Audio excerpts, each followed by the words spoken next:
Welcome to another episode of Tell You First.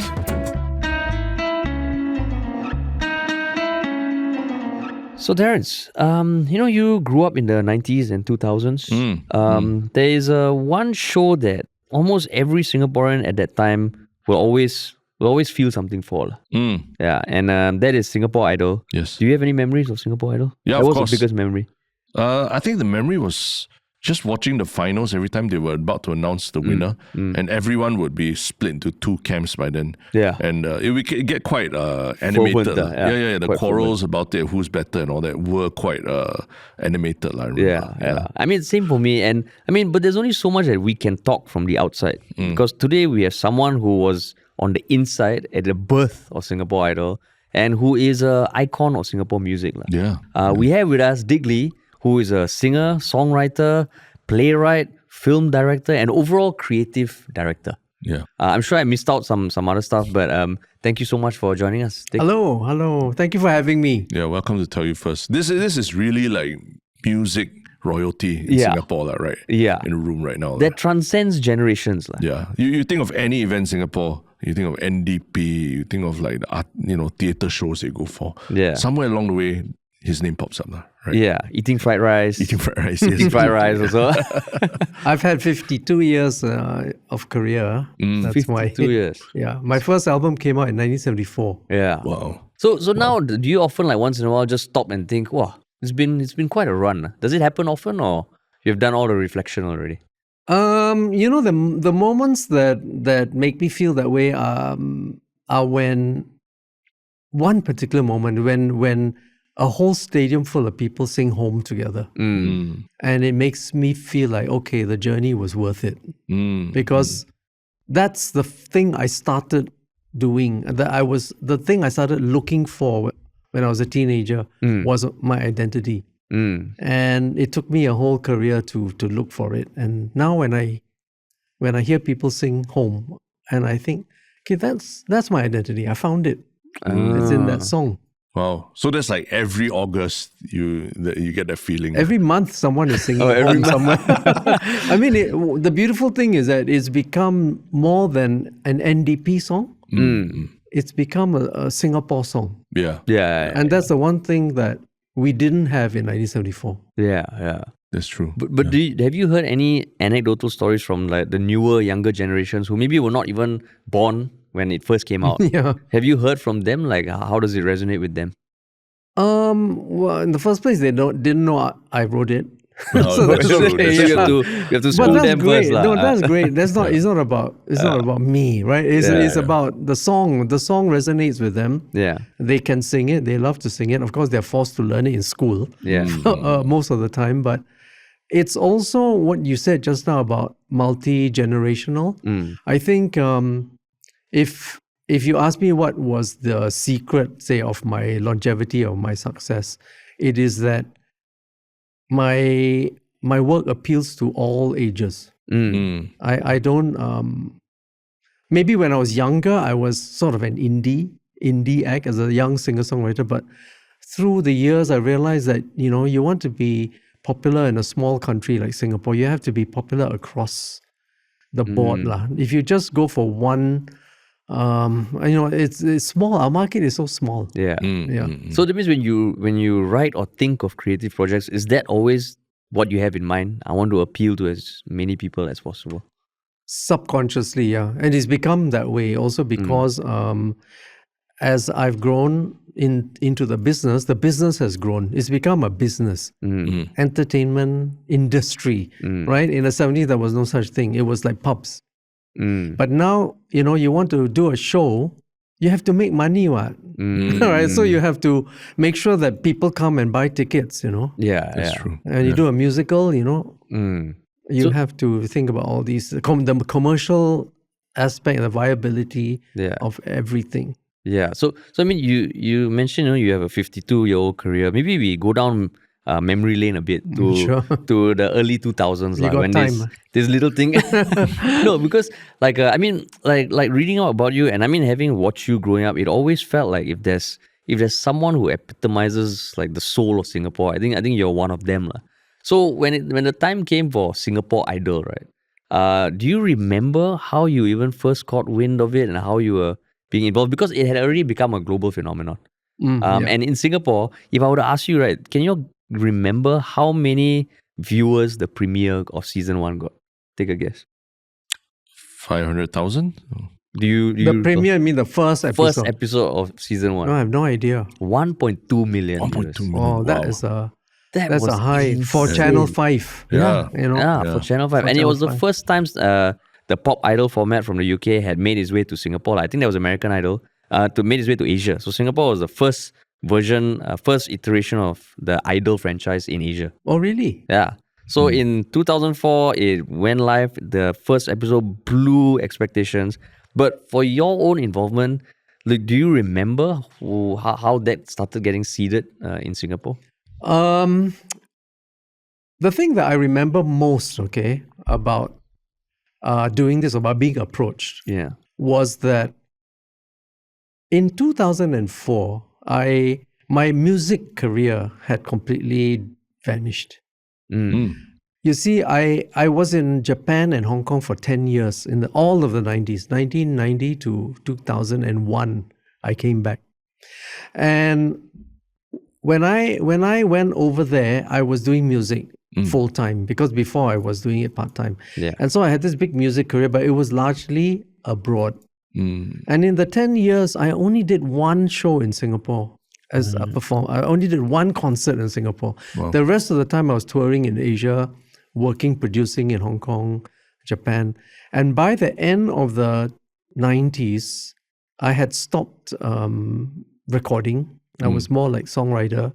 And the last 3 years of the 90s, I was, in fact, in Sony Music Asia, in the office doing admin.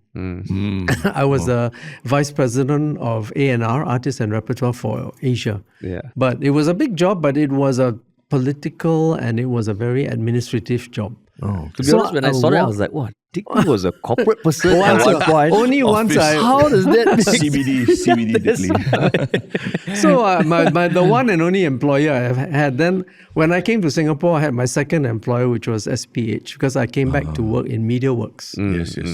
And that lasted only a year. And then I was sort of not doing music. I was very jaded. I was like fed up with the music scene and everything. And I was just like not really doing music. I was doing other things. Like in 2002, I did my first NDP. And I wrote Forbidden City, a musical. And I was doing Back to Fashion. I was doing other things. So when this offer came, two things appealed to me. One, it was such a huge franchise. And wow, we're going to get it here. That's amazing. Two, I spent a lot of my exposure when I was a teenager was on TV. When Channel 5 had local TV shows. When I was a teenager, I was on TV like every week doing music. Yeah. And then around the 2000s or even in the 90s, the local entertainment shows had stopped. And I thought, we're bringing back variety to TV. And this is a good chance to go back and not bring music back into the forefront via free-to-air live TV, and also a platform to discover young talents. And the third thing was that maybe it's time for me to come back into the limelight, especially in a musical context. Because I'm a judge, right? I'm not taking part, right? So I thought it was all these three things were very appealing to me. But were you surprised when the concept even came to Singapore? Because it was a global phenomenon, right? Yeah. But were you surprised, or do you recall thinking that, okay, at some point this will come to Singapore? I think I might have hoped that. I hope one day we can have something. Like now, I still hope for The Voice, but of course that will never happen. But like looking at your story where you were in love with music since young, right? Did a part of you feel like, okay, here is this machine that is looking for talent? Doesn't it take away something from the pursuit of a craft or something? No, any platform is a platform. I mean, now what's a platform? It's called internet, and it's so difficult. It's Spotify, and you can be AI is the star of Spotify. So it's so difficult now. Yeah. Do you remember like you would have been what in primary secondary school? No lah, older than that. Like older young than adult that. already. Yeah, And what are your recollections of when Singapore Idol was announced? No, I recall that it was a very big deal because it felt like, oh, there's a chance of being discovered, like plucked from the streets and, just having your talent come through. So, I mean, obviously, my voice not going to get there anywhere on Singapore Idol. But I know, people who were excited and wanted to go and try out and all that. But was any part of you cynical that, it's just No, there Like was Singapore cannot make it, right? There was a bit of that, Yeah, a lot of people saying, "Oh, why bother? I mean, we don't have the kind of talent here." Yeah. There was yeah. There And was that. I remember thinking, because by then already, I think the local TV, like what you said, it felt like, I remember when I was in primary school, I used to run home to watch TV, and like the shows, you call it lack of choice and all, they were really good. But by early 2000s, I think it was kind of barren. So when this came out, I remember thinking also, like, shit, I wish I had some musical talent. Because I was in army at that point in time. So it was like an escape. You're like, hey, look at all these people and all the hype that came up about it.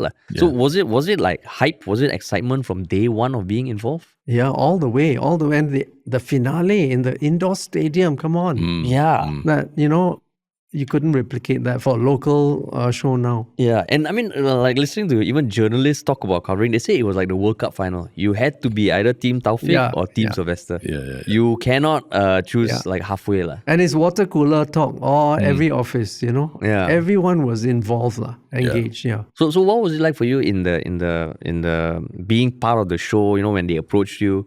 Was it like there was momentum building, or do you remember it being kind of difficult, that pre-production in the lead up to the show?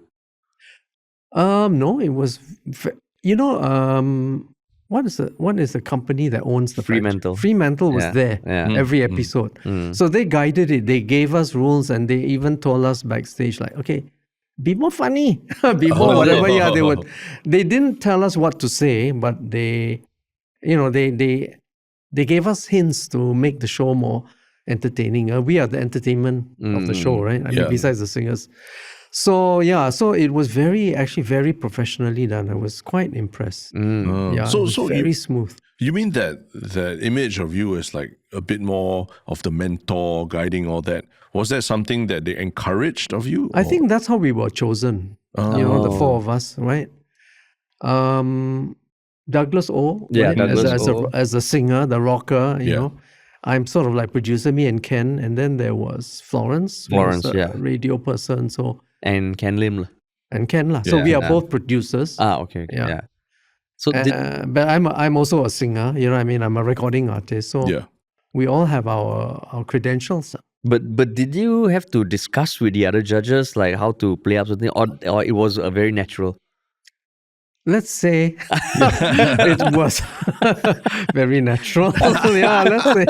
I think there was, we were each chosen for our personality, what we brought to the table. Yeah. And that was a natural thing. That's, like I didn't try to be anybody else but me. Right?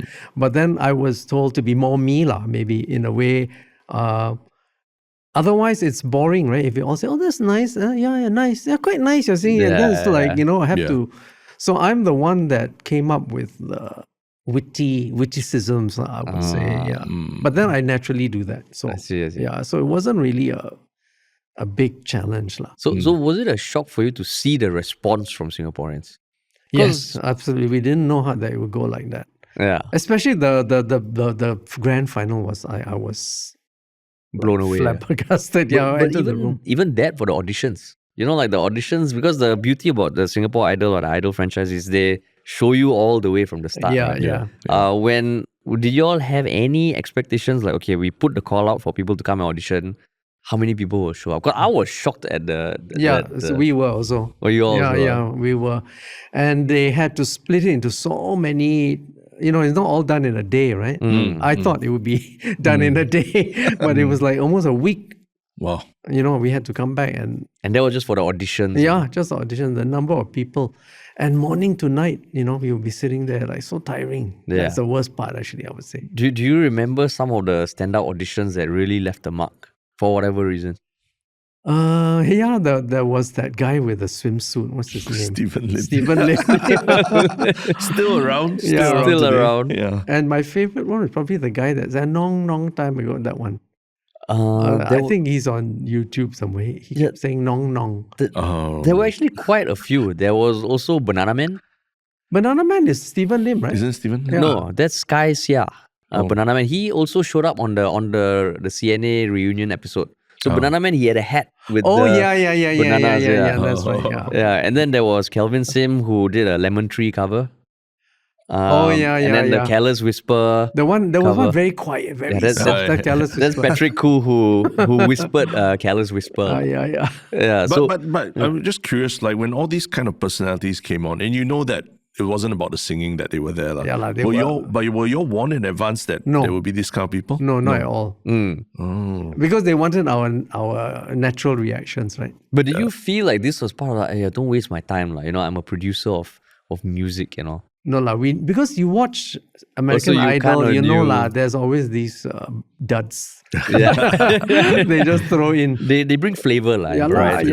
yeah. Yeah. It's okay. It's okay, but But we also, our reactions are also quite priceless lah. yeah, Because they were- they're real reactions. Yeah. Yeah. So I mean, the first season debuted in 2004. The first episode aired after the National Day parade. First episode. Yes, Yeah, right. 2000. Yeah, right after, yeah. Yeah, so that was the 1.8 million viewers, lah. So clever, right? Because they're all watching NDP. Yeah. But I mean, it worked, and like what Terence mentioned, the fervor that people had for their favorite singers was unreal. And I think there were even some people who maybe generally a lot of people were supporting, like Jessie Theodore, who was considered a front runner. Yeah. She was eliminated in the first finals We were round. so shocked.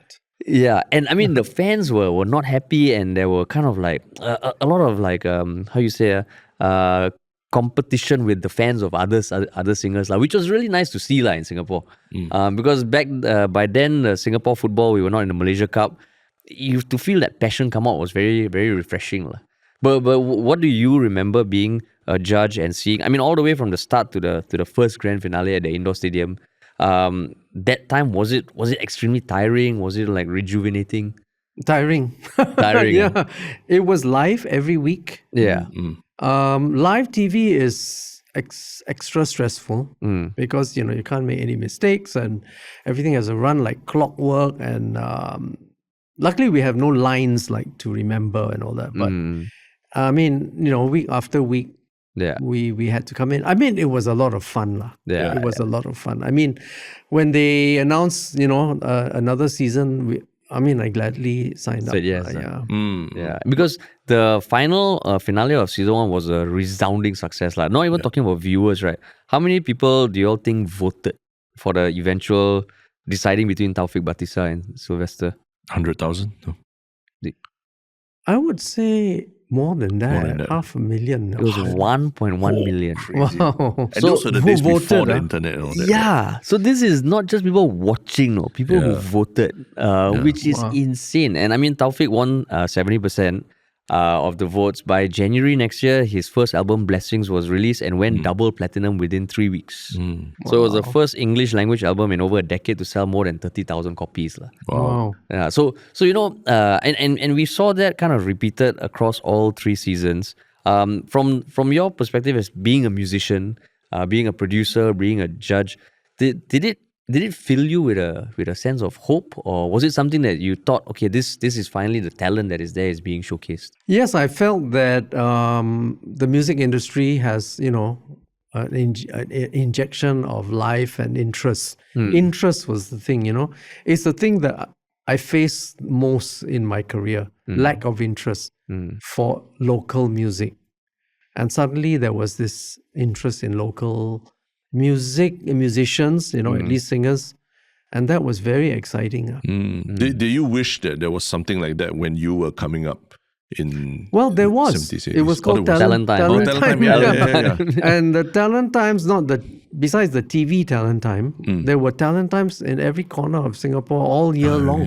In trade fairs and in everywhere in schools. And there was just an endless Talent Time. So I spent a lot of my early years joining every talent time, going from one, because the only way to be heard and seen Was talent time. Yeah. And it was a talent time that got me my first break. That got me my first album. And which talent time was it? It's called Ready Steady Folk from Ready Fusion. I auditioned to take part in it, and I was selected to be a guest artist because the person who interviewed me, auditioned me, was Vernon Cornelius of The Quest, an idol of mine, because The Quest had disbanded by 1973. This talent time. Yeah. And then I went in and I played my own song, Life Story, and he said, "You're too good to put in the talent show," so he put me as a guest artist. And so I appeared all through the whole thing. Every week was me as a guest artist. But he insisted I have to sing my own songs. So I did the whole thing from heats, semi-finals and finals. Yeah. And then I sang my own song. And for the finals, I wrote my first Singapore song, which was Fried Rice Paradise. It was my first attempt to write a song about Singapore. Yeah. And from that song, I got my first album deal, which was Life Story, my first album. Yeah. Wow. So is that why, like, you saw, I mean, just now when I asked you, you said at the end of the day, Singapore Idol is a platform. You can say it's commercial, it's a platform, because you, in some sense, or your breakthrough platform. I had also TV. Yeah. And this came, this was before before I took part. I was already on TV. So on TV, and then after my album came out, I had, a bit of publicity, I performed. And so people start to, see you. On TV those days, everybody watched TV. Right? Yeah, everybody watched TV. And every Wednesday, Thursday, there were variety shows. Live, music, local music shows. I see. And I was always on them. Wow.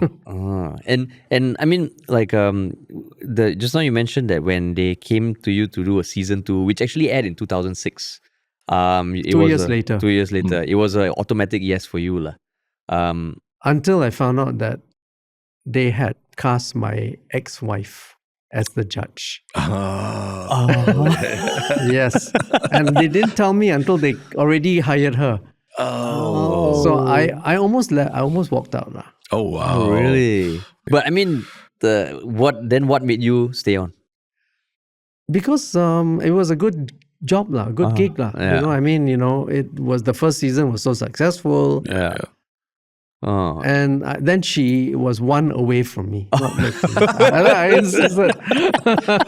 There's a bit of distance. I mean, I'm glad you brought it up, because when I was reading, I was like, oh yeah, she was a judge, and I was wondering how you felt about that, I see. But I mean, season 2 was still a huge success.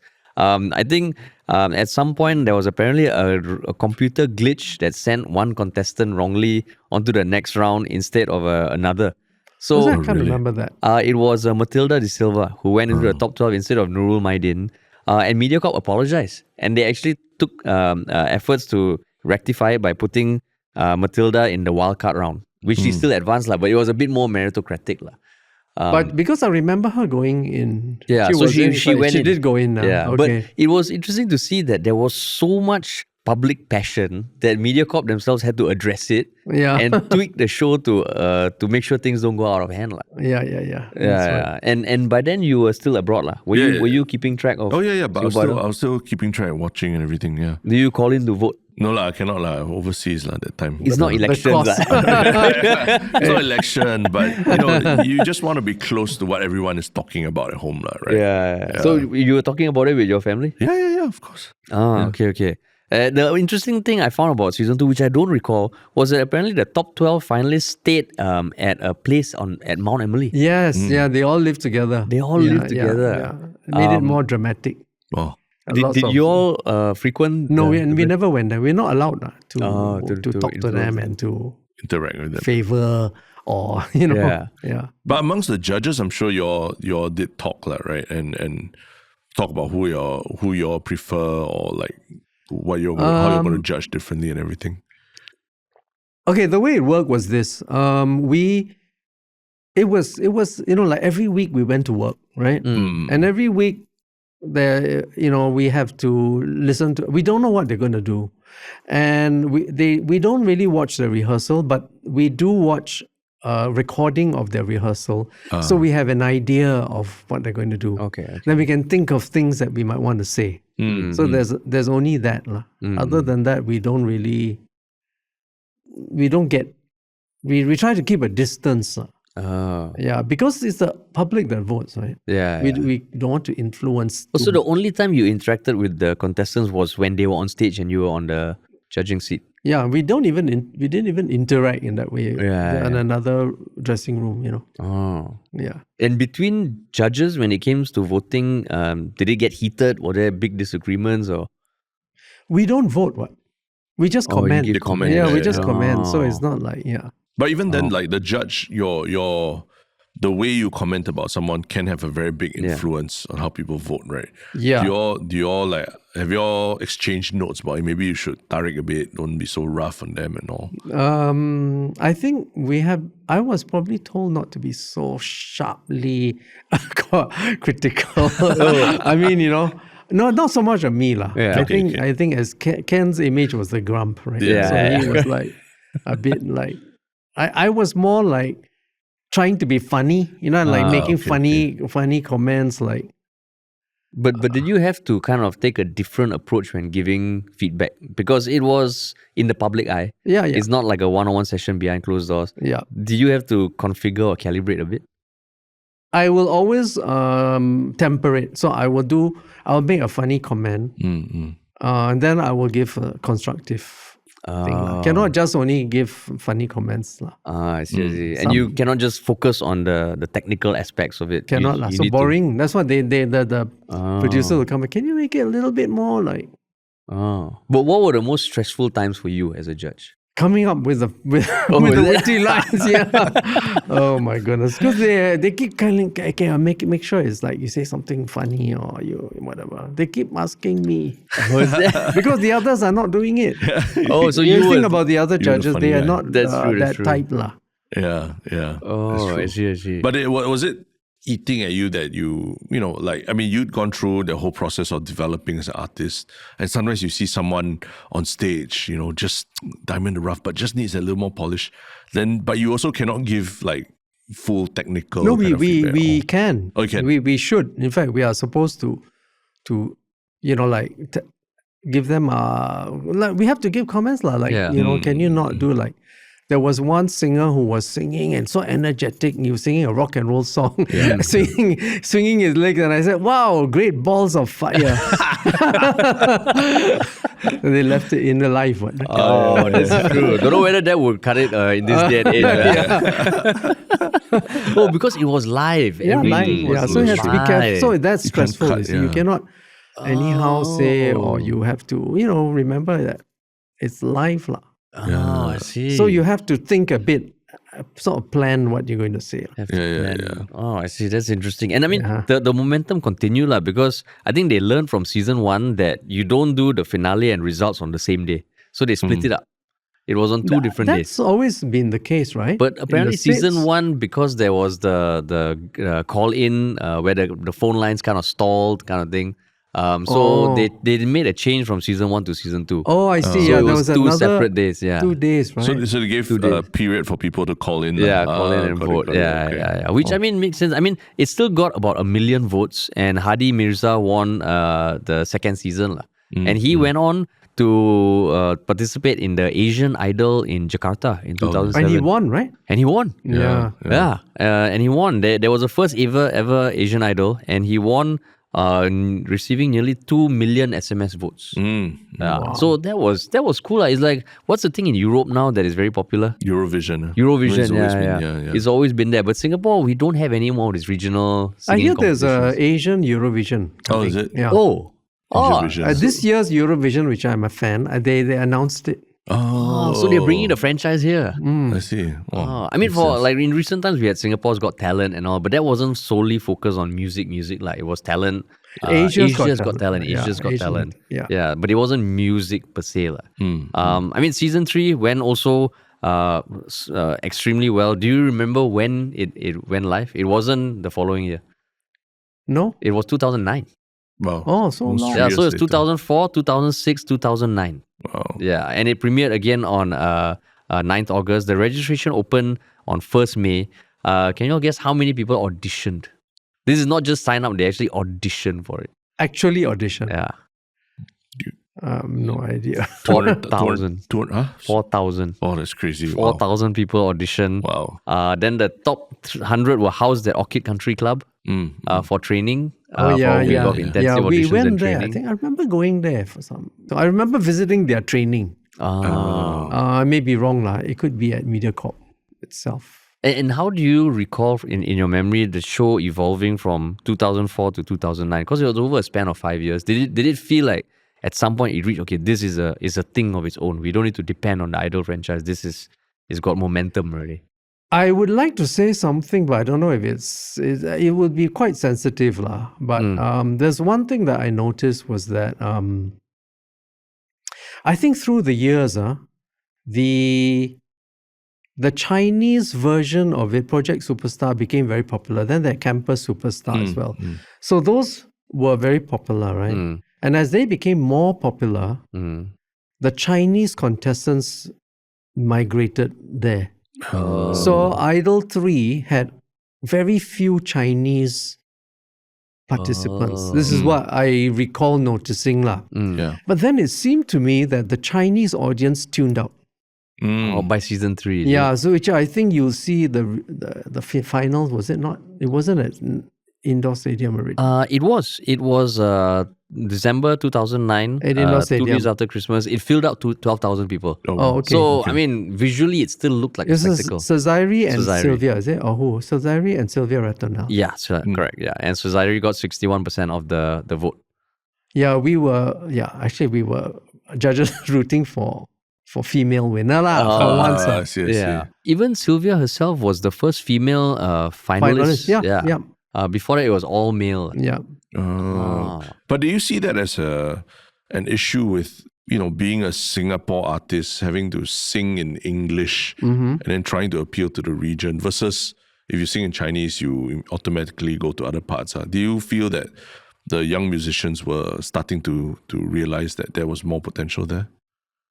Well, it's a situation I face because I write songs, I make music in English, right? And well, when I was doing music, there was no the Chinese music scene wasn't so attractive, and I couldn't speak Chinese anyway. I still can't, right? So I had one thing to my advantage in the early 90s because that was the golden age of world music. World music. 90s. In the 90s. Oh. That was when world music, I mean, African music, Brazilian music, whatever. And I represented, Asian music, but in English, which was easy to accept in non-English speaking countries. Right? So I was able to go to Japan. Yeah. So that was a very unique situation that I had. But now, now with internet and you put your song out on YouTube, competing with all English songs from around the world, and like how do you distinguish yourself? This is a hard thing for artists today. I mean, it's interesting you say 90s was the golden age for world music, because I would have thought it would have been like the 2010s where people have more access and all. And I would have thought that 90s would be more siloed, like just the different languages listen to their own kind of No, world music, I mean, when I say world music, it was a genre. Yeah, it's a genre. There were, in CD shop, there was a whole section of world music. Yeah. And Paul Simon was making music with Africans and all that. But even people's openness, I'm surprised that 90s was when it was, people were the most open. Yeah. Oh. Absolutely. That's how I was able to be based in Japan for 7 years, Yeah. A non-Japanese speaking, non-Chinese speaking Chinese from Singapore, you know what I mean? Yeah. So you see, part of the fascination is that, we want to listen to Asian music, and so And there was Singaporean. the Asian music at that time would be a Chinese song, a Thai song, or whatever, an Indonesian song, but I sang in English with a bit of, different languages inside. Yeah. And they especially love Singlish. Really? Rasa Sayang, the song on Match Rasa Man Sayang. is in Singlish rap. Yeah. First of all, I'm I think I'm the Your first, first rapper yeah. of Singapore. And Yeah, then yeah. it's in Singlish, which they found very amusing. You know, Yeah. it's something different for them. Yeah. So, but then how did that square with, I mean, from what I understand, Fried Rice Paradise was initially banned from radio because it was too Singlish. Yes, absolutely. So stupid. Yeah. Yeah. Because in 1974, 1970, you know, I think the main thing they said was that, no, we cannot be promoting bad English. Yeah. We have to speak properly. You know what I mean? So that's why they banned it. But after that, it got overturned lah, because No, it was, no, it didn't. Oh, it didn't. But It stayed.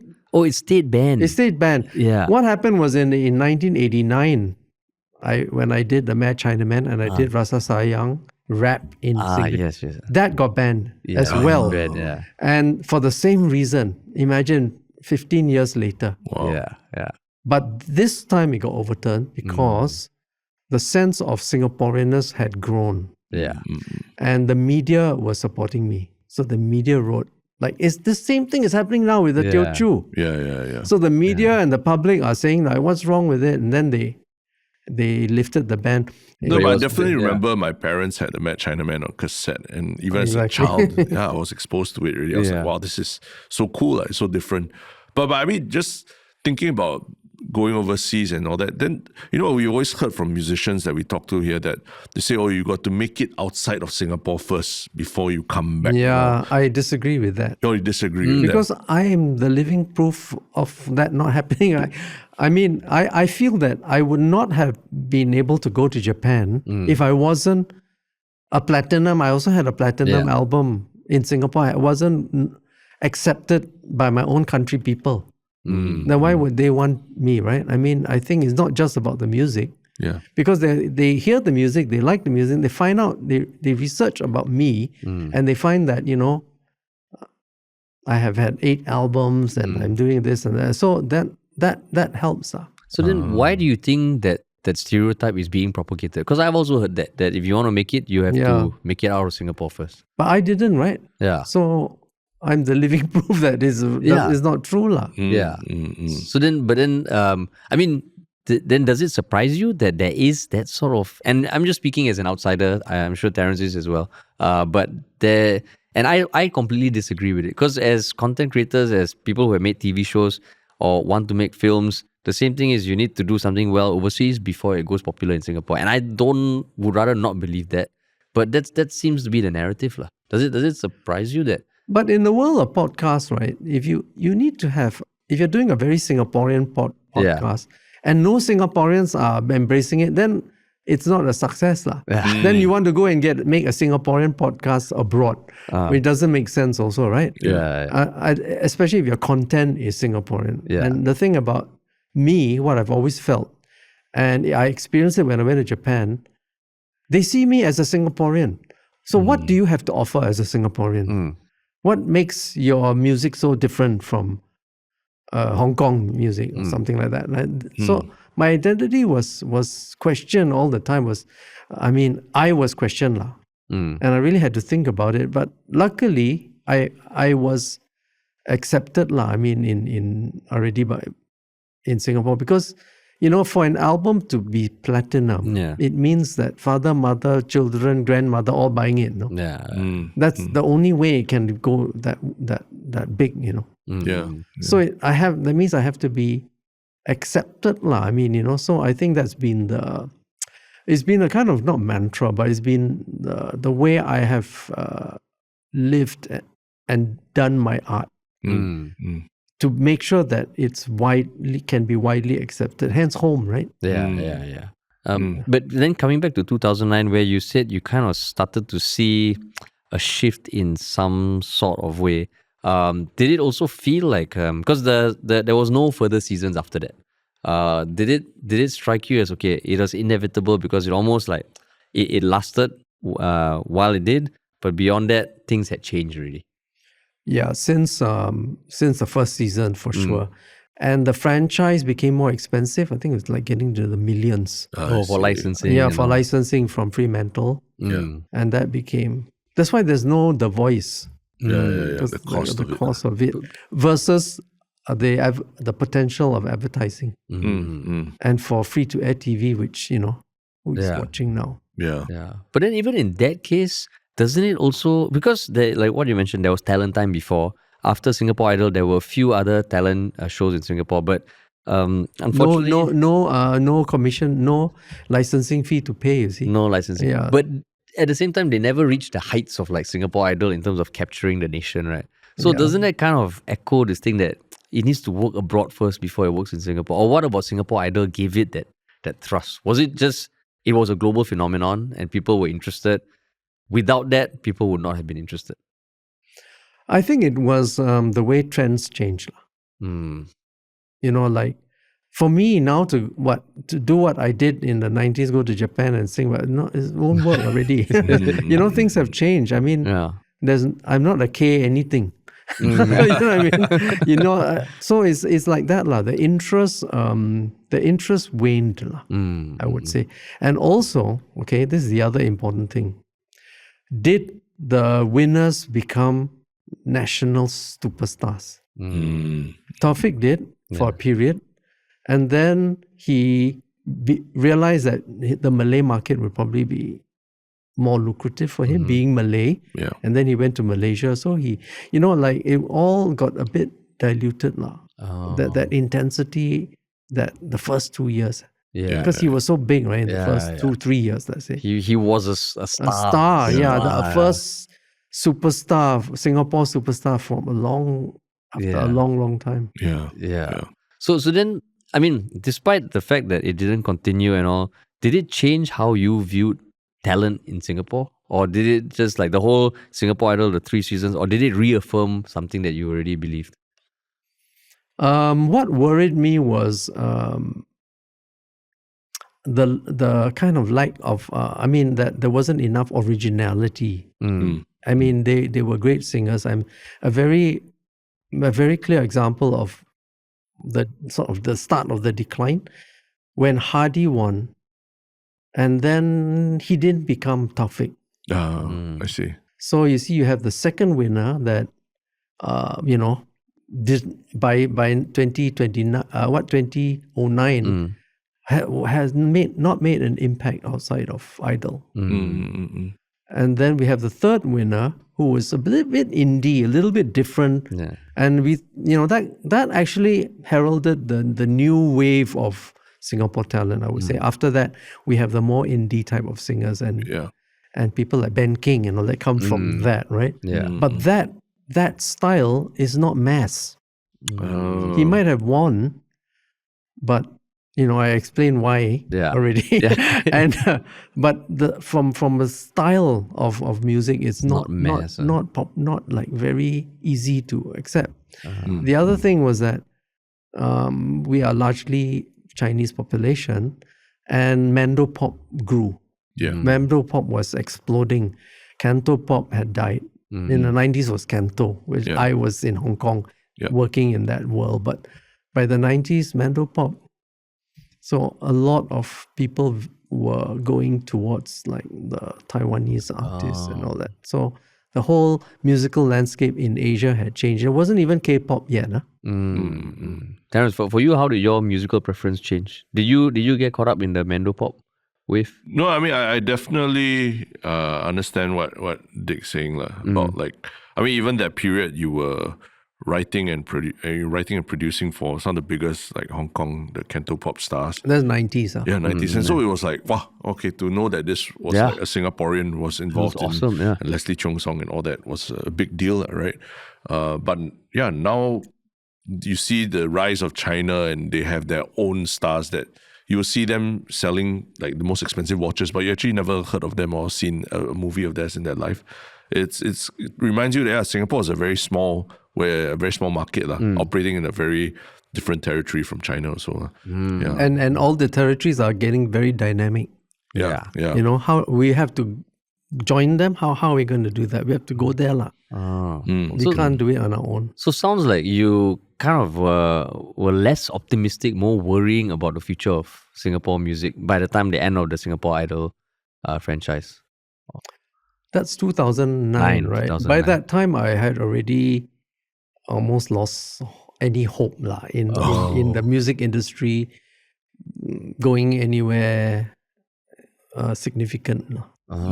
Because by that time I was already doing other things. I was in advertising and all that. I had already shifted.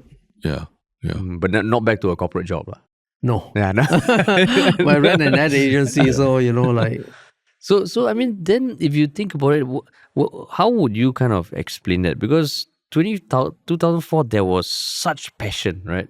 But over the course of 5 years, for whatever reasons, it kind of died. But would you say there was passion for local music in general, or? it ignited and renewed interest lah. I won't say passion. Yeah, interest. Interest lah. Yeah. But there was nothing to sustain the interest. Yeah. And it was nothing beyond Singapore Idol. It was that one TV show that galvanized everybody. And then when it finished, it was finished until the next season. But for you, like, do you feel like your example of creating iconic local content, whether it's music or musicals and all that, do you feel that that's something that the Singapore artists should continue to strive to do? Yeah, I definitely feel that it takes an army of us musicians and songwriters. And there are musicians, I would say, who are trying, who will make a conscious effort in infusing their Singaporeanness, like Shiga Shea, But I think the need for that has lessened. You see, when the Mad Chinaman came up with Rasa Sayang and all of that, there was a Singapore identity, because that was the time of sitcoms. I mean, it was around that time, Under One Roof, and it was the whole Singaporeanness, was the national feeling was quite strong that time. And now you feel it's a lot less? It's different. It's more it's deeper. Before it was superficial, because we need to say line, there's English, that was all pasted on our foreheads. But now it's about dialect, like the other way. And the Singaporeanness is now, which is great, because I've been wanting that, is now become more like internalized, and it's something you feel. You don't have to say it. And to me, that is why the song Home works. It doesn't yell and it's not anthem. It's not a patriotic song. It comes from inside. The feeling of Singapore comes from inside. And I think that is where we are now. We don't have to be so much in your face about it. So that's interesting that you say that it's deeper, because on one hand, sometimes I look at it, I'm like, are we losing the interest in the Singapore identity? Like, do people care as much? But what you're saying is you feel that it's more visceral. Yeah, and it's more deep. It's already become deeply rooted. And the beautiful thing is that the children being born now, the new whatever generation is that? Alpha. They're born with this in their blood. We weren't. I was not. I was born in a British colony and part of Malaya and all of that, right? Now they are Singaporean. So then, do you think Singlish is losing its importance or relevance, or the fact that it needs to be a critical part? Because to me, I love Singlish, and I'm trying to teach my child also Singlish. Of course, you learn grammatically correct English, but Singlish, I feel you have to teach your child Singlish. What are they speaking? No. So my kid is 23 months, so I use Singlish in front of her, like consciously. Because I know some parents. You don't have to. She will grow up in the world of Singlish. I hope so. It's not a separate thing anymore. That's the beautiful thing. It used to be Singlish and English. Now it is just part of what we are. It's inside lah. But you don't feel people using generally Singlish? You hear less on the streets and all that. I don't notice it. So that's the beauty. You don't notice it anymore. It's just part of who we are. And even foreigners, they notice, they can tell.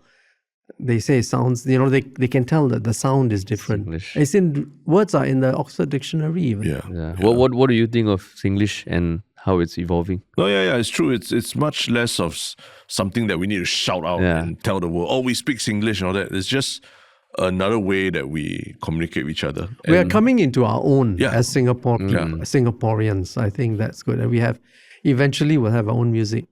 And when I did the Mad Chinaman, my idea was to use my environment, my multiracial environment in the songs.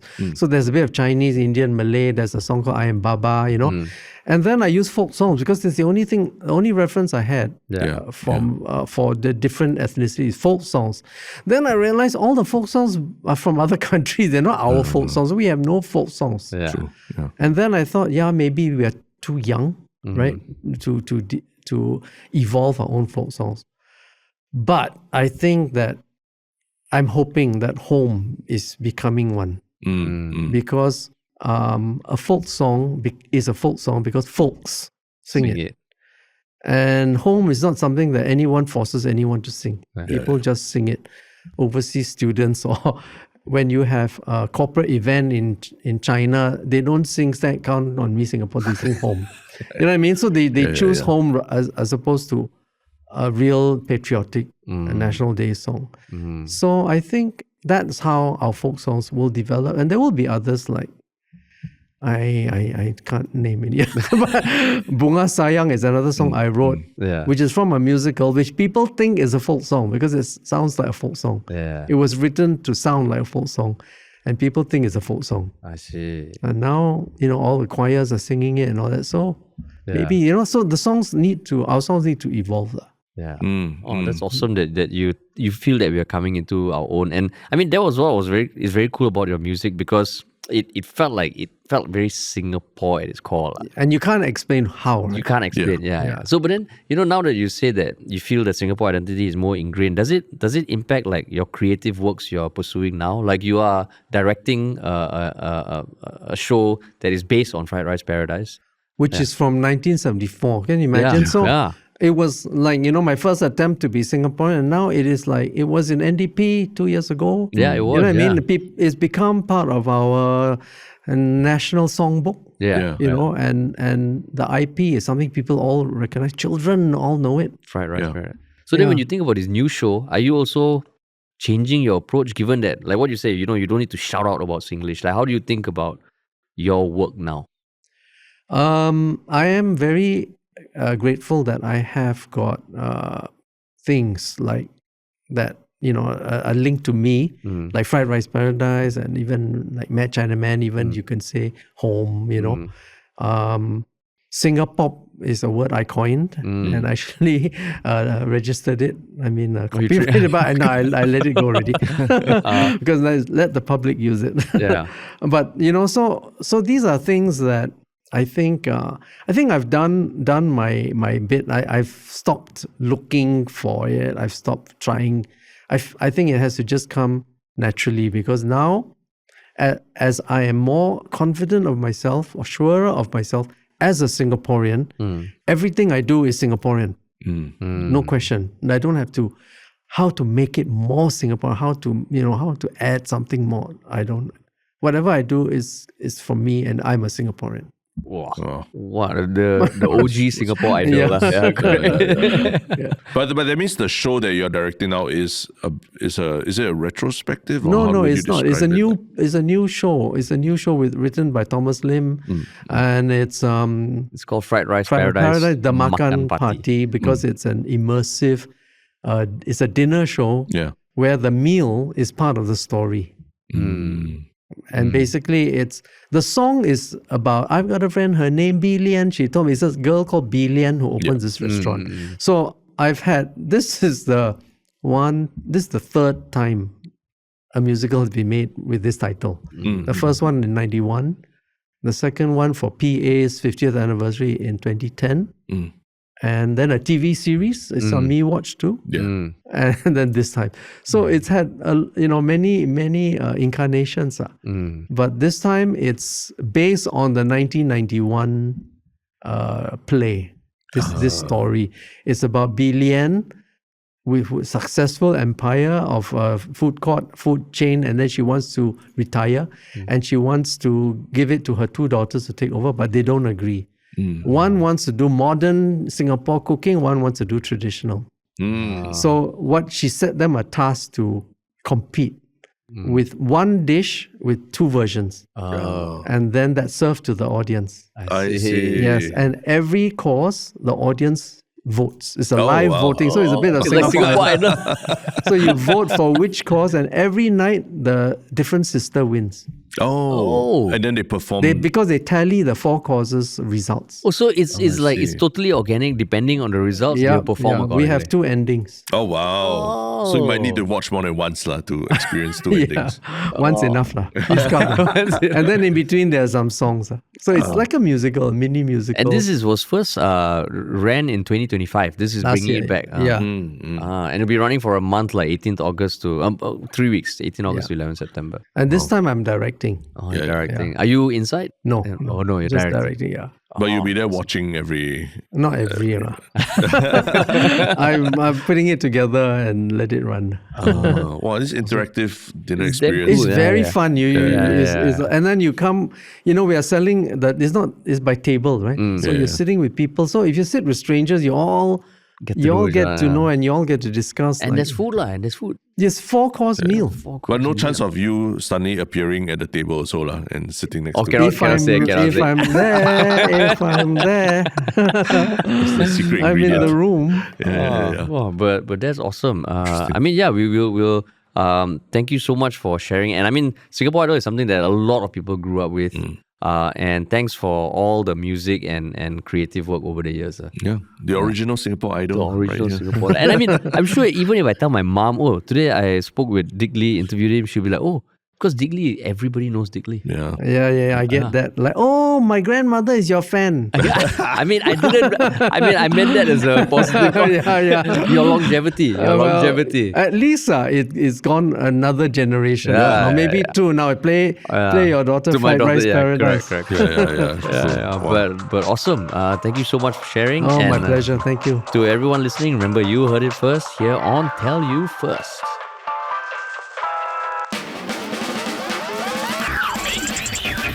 Tell You First is produced by Ministry of Funny and brought to you by Mediacorp. This episode was hosted and produced by Terence, Chia and Haresh Tilani and featured Dick Lee. Sound engineering by Tristen, Yeak. Production manager is Zian Peck, and special thanks to Danny Cordy from Mediacorp. And if you're a fan of our work, you can follow the podcast on the Me Listen app, Spotify or Apple Podcasts. We have new episodes every Tuesday. You can watch our guest episodes on Me Listen, Me Watch and the Mediacorp Entertainment channel on YouTube. Links to these will be in the episode description. Plus, catch Tell You First shorts on Me Watch and Me Listen and on Mediacorp socials. Thank you for listening and see you on the next episode of Tell You First.